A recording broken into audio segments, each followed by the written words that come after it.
Hello साथियों, नमस्कार, जोहार, आदाब, सत श्री अकाल। एग्जाम फाइटर में आप सभी का हार्दिक स्वागत है, ग्रांट वेलकम है। लेकिन एक बुरी खबर है, बुरी खबर है साथियों, वो है उत्तर प्रदेश से। और कह सकते हैं कि हर एक स्टेट का एक ही हाल है। ये वैकेंसी 4 साल हो गए हैं, 2022 की वैकेंसी है और आज 2026 है, अभी भी ये भर्ती लटक गई है। जी हां, अटक गई है भर्ती का आगे क्या होगा कोई पता नहीं। बच्चे बार बार एग्जाम दे रहे हैं और एग्जाम कैंसिल हो रहा है। आपको पता है, ये विज्ञापन आया, बच्चों ने फॉर्म भरा है ना, अपना पैसा लगा, पेरेंट्स से पैसा लेकर फॉर्म भरा, जाने आने में ट्रैवलिंग पे प्लस जो वहां पे स्टे किया उनका खर्च हर कुछ पे किया और एग्जाम दिया। एग्जाम देने के बाद कहा गया पेपर आउट हो गया है। मैं बात कर रहा हूं एडवर्टीजमेंट नंबर 51 का। इसके लिए प्रोटेस्ट हुए, काफी ज्यादा प्रोटेस्ट हुए और अंततः नए चेयरमैन बनने के बाद एग्जाम को रद्द कर दिया गया। कब? रिजल्ट आने के बाद। जो बच्चे पास कर गए थे उसकी क्या मनोदशा होगी आप समझ सकते हैं। वो उसको लगा होगा कि हम असिस्टेंट प्रोफेसर बन गए। जब हम रिटर्न एग्जाम निकाल लिए तो बस इंटरव्यू बचा है, इंटरव्यू में हम अच्छा परफॉर्म करेंगे, उसकी तैयारी कर रहे थे और उनको लगा आप असिस्टेंट प्रोफेसर बनना मेरे लिए कुछ ही समय का बात है। बाद में मामला फिर से चल जाता है। ठीक है, कहां जाता है मामला? एग्जाम खत्म, रिजल्ट आने के बाद क्या कर दिया, उस एग्जाम को रद्द कर दिया, फिर से री एग्जाम लिया गया अप्रैल में। लेकिन जिनका सिलेक्शन हुआ था उसको हटा दिया, वो भी कोर्ट गए। लास्ट में क्या ऑर्डर आया कि नहीं, जो इलाहाबाद हाईकोर्ट का ऑर्डर था उसने कहा कि नहीं, री एग्जाम नहीं, पुराना एग्जाम को ही आपको रखना है। ठीक है, इस प्रकार की चीजें आई और ये मामला लगातार चलते रहा। आज हम लोग स्टेप बाय स्टेप समझेंगे। और अभी ताजा खबर है, सुप्रीम कोर्ट में जो मामला गया, सुप्रीम कोर्ट में ये मामला फिर से चला गया था और सुप्रीम कोर्ट का बहुत ही महत्वपूर्ण आदेश आया है। और इस महत्वपूर्ण आदेश के बाद, ऑर्डर के बाद, अब लग रहा पता नहीं ये वैकेंसी कभी कंप्लीट होगा कि नहीं होगा। ठीक है, और इस वैकेंसी से जुड़ी हुई जितनी भी बातें हैं आज हम लोग उसको डिटेल में डिस्कस करेंगे और आप अपने विचार जरूर दीजिएगा, क्या आपको लगता है। ठीक है, अभी पहले इसका सिनेरियो को समझते हैं। इस सिनेरियो को आप समझिए, पहले सिनेरियो को समझेंगे फिर आज का हम लोग मुद्दे का बात करेंगे कि आखिर इसका ऐतिहासिक चरण क्या रहा है। इस वैकेंसी को ऐतिहासिक मानेंगे जिस प्रकार इसका स्टेप बाय स्टेप हुआ है ना। सबसे पहले तो कि ये 4 साल बाद परीक्षा हुआ, क्योंकि पहले था क्या, यूपीएचएससी के तहत ये वैकेंसी आई। यूपीएचएससी को डिसॉल्व कर दिया गया, नया आयोग बना और 4 साल इंतजार के बाद एग्जाम हुआ। 4 सालों के इंतजार के बाद ये एग्जाम हुआ, समझ लीजिए। फॉर्म भरने के 4 सालों के बाद एग्जाम हुआ। एग्जाम बेस्ड पैटर्न का भी आप देख रहे हैं क्या बुरा हाल है। एग्जाम होने के बाद भी लगा धांधली है। ठीक है, लेकिन इसको रद्द नहीं किया गया, रखा गया। अंततः परिणाम भी घोषित हुआ और परिणाम घोषित होने के बाद अचानक से इंटरव्यू में स्टे लगा दिया गया और अंततः 4 महीने बाद इस एग्जाम को रद्द कर दिया गया। 4 साल के बाद एग्जाम होता है और एग्जाम के बाद रिजल्ट आता है, रिजल्ट के बाद फिर इसको रद्द कर दिया जाता है। समझ रहे हैं? अब यह मामला ऐसे तो रहने वाला है नहीं। उच्च न्यायालय के सिंगल बेंच में स्थिति यथावत रखा, यानी जो इलाहाबाद हाईकोर्ट है उनका जो सिंगल बेंच है, सिंगल बेंच उसने क्या कहा, नहीं, आयोग ने सही किया है। एग्जाम रद्द करने का जो फैसला आयोग का, उसके खिलाफ बच्चे गए थे तो उसने कहा कि नहीं, यह सही है, स्थिति सही है, एग्जाम लिया जाए। दोबारा एग्जाम ले लिया गया। कब लिया? 18-19 अप्रैल को दोबारा एग्जाम लिया गया। 18-19 अप्रैल को मान लिया, हम 19 अप्रैल को मानते हैं। अप्रैल को एग्जाम लिया गया, अप्रैल में एग्जाम लिया, दोबारा एग्जाम हो गया। यहां तक तो ठीक है, चलिए अब रिजल्ट आ जाएगा। चलिए, जो हुआ पिछला बार हुआ, इस बार रिजल्ट आ जाए। अब फिर से बच्चे कहां चले गए? डबल बेंच में, है ना। सिंगल बेंच के फैसले के बाद इलाहाबाद हाईकोर्ट के डबल बेंच में चले गए। डबल बेंच ने क्या कहा? अब देखिए डबल बेंच ने क्या कहा। डबल बेंच ने कहा कि 28 सब्जेक्ट के पुराने परिणाम को मान्यता, यानी पिछला बार जो रिजल्ट आया था फर्स्ट एग्जाम का, है ना, पहली बार जो एग्जाम हुआ था उसका जो रिजल्ट आया था उस रिजल्ट को के लिए 28 सब्जेक्ट के पुराने परिणाम को मान्यता दी गई, वो भी पेपर वाले दिन ये निर्णय आया था। समझिए कोर्ट का भी क्या है, जब डिसीजन आपको देना है एकदम बिल्कुल, जब एग्जाम है 18 अप्रैल को, आप 18 अप्रैल को डिसीजन आया, ये डिसीजन आया 18 अप्रैल को और 18 अप्रैल को आपका पेपर है। तो बच्चे बताइए पेपर की तैयारी कर रहे हैं, पेपर के लिए वो निकल पड़े हैं, सेंटर पे चले गए, एग्जाम देंगे या नहीं देंगे। और जिस किसी ने डिसीजन देख लिया थोड़ा ना सीरियसनेस घट जाता है एग्जाम में, एग्जाम में जो सीरियसनेस था वो खत्म हो गया। कहा कि नहीं 28 सब जिसमें पेपर लीक के चांसेस है उन 5 पेपर को छोड़कर, कहा कि 28 सब्जेक्ट का जो एग्जाम लिया गया था पिछली बार और जो रिजल्ट आया था वही रिजल्ट रहेगा, फर्स्ट वाला रिजल्ट ही रहेगा। यानी जो आयोग ने रद्द किया था उसको नहीं माना, ठीक है, उसको रद्द नहीं माना और बोला कि नहीं वही वाला रहेगा। इसीलिए कुछ बच्चे ने एग्जाम नहीं दिया, कुछ ने परीक्षा छोड़ दिया, जिसने दिया वो सीरियसली नहीं लिए। अब फिर मामला चला गया सुप्रीम कोर्ट में। अब सुप्रीम कोर्ट में जाकर क्या हुआ है ना, अब सुप्रीम कोर्ट क्या कहता है उसको हम लोग समझेंगे।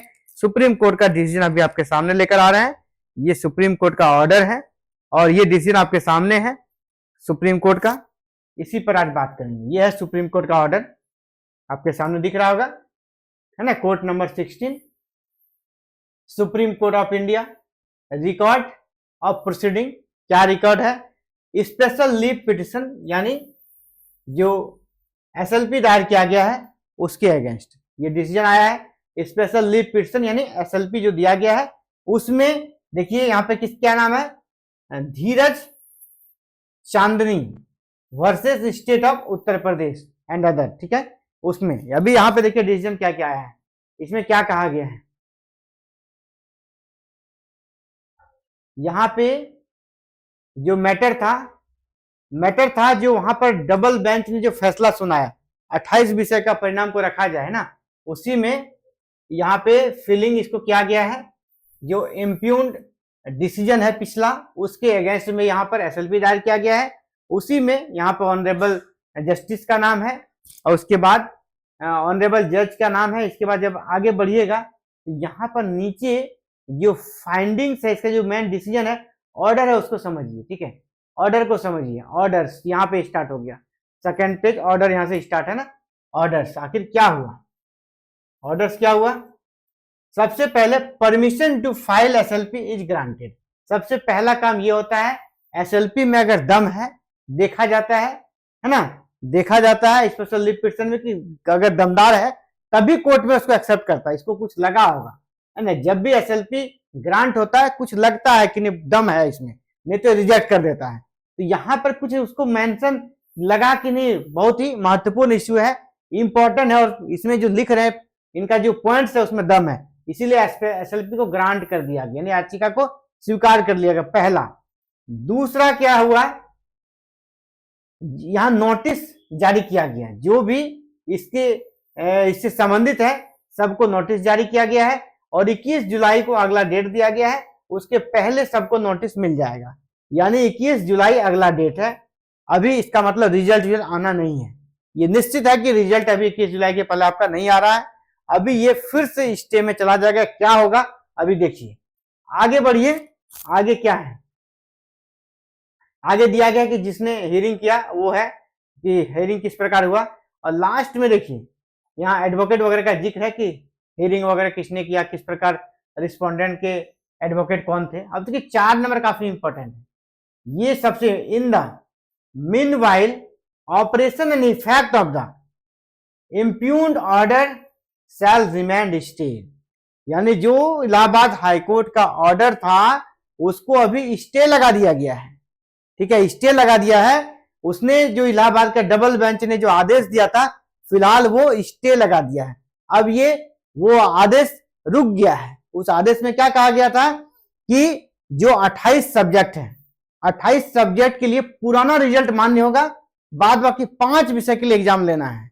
ये जो आदेश था ना, इस आदेश को एक प्रकार से कह सकते हैं यहाँ पर अभी फिलहाल स्टे लगा दिया है। अब 21 जुलाई के बाद होगा कि क्या होना है, 21 जुलाई तक मामला बिल्कुल अभी आपको सबको शांत रहना है। तो ये अभी आगे क्या होगा ये देखने वाला बात है, लेकिन आपको 21 जुलाई तक का इंतजार करना होगा।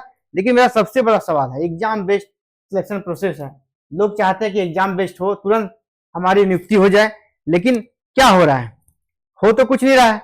यहां भी वही हाल, 4 साल 5 साल अगर एक वैकेंसी पे यहाँ स्टे लग जाता है, रुक जाता है कोर्ट कचहरी के चक्कर में, तो फिर क्या फायदा इस प्रकार की संस्थाओं का, इस प्रकार के आयोग का? कोई मतलब नहीं। स्पेशल आयोग है, इस आयोग का एक ही काम है, एग्जाम, वो भी हायर एजुकेशन से जुड़ा हुआ, ज्यादा से ज्यादा काम करना है।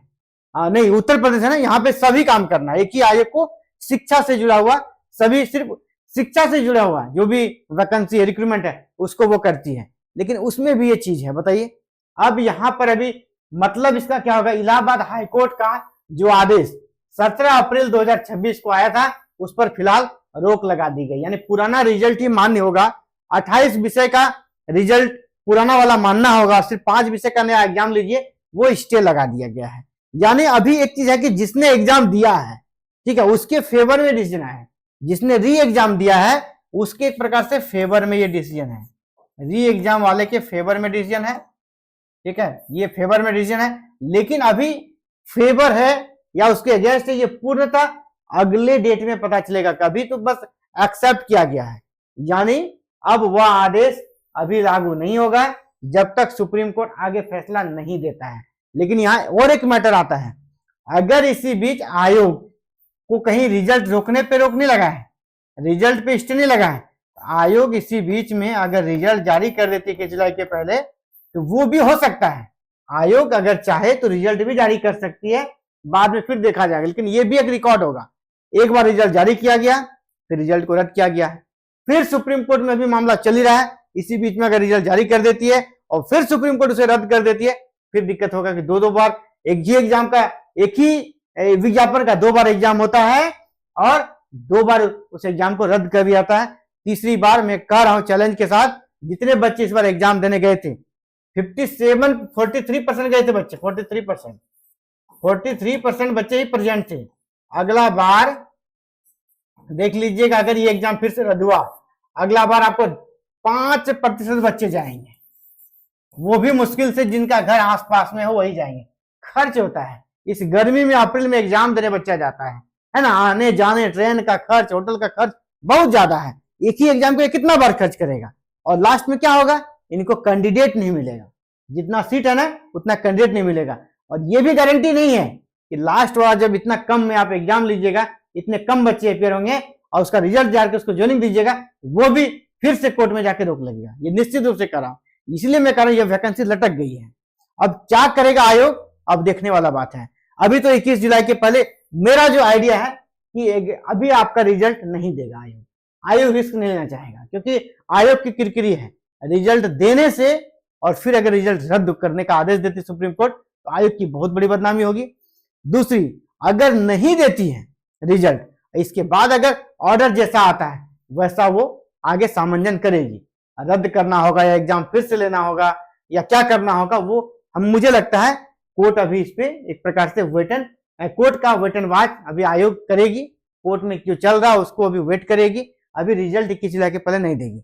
रिजल्ट देने से मैं कह रहा हूं कि आयोग और बुरी तरह फंसेगा, इसलिए अभी रिजल्ट जारी नहीं होगा।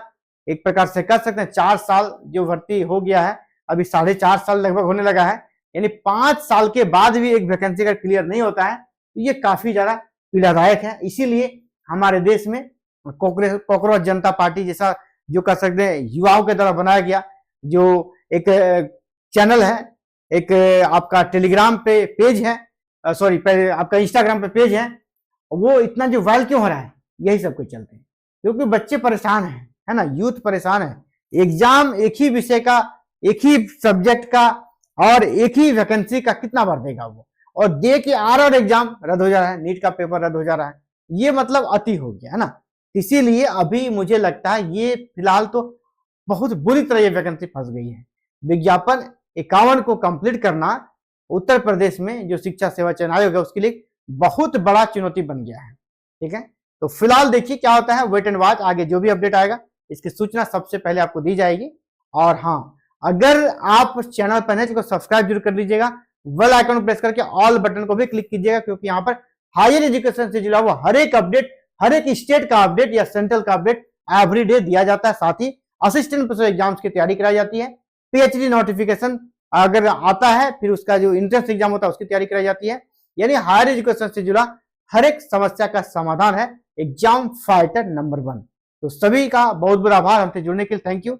जय हिंद, जय भारत।